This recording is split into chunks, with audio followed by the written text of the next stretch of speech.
দক্ষিণ ২৪ পরগনার কুলতলি ব্লকে অবস্থিত মাইপিট বনবিবি মন্দির সুন্দরবনের অন্যতম শ্রদ্ধেয় ও গুরুত্বপূর্ণ তীর্থস্থান।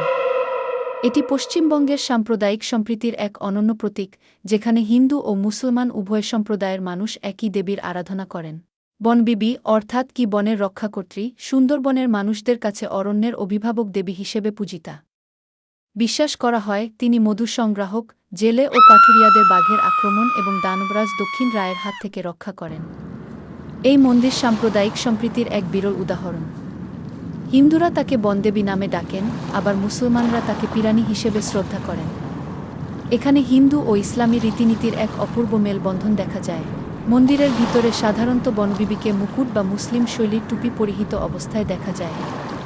তার সঙ্গে থাকেন ভাই শাহ জঙ্গলি এবং সেই বালক দুঃখে, যাকে তিনি বাঘের হাত থেকে রক্ষা করেছিলেন।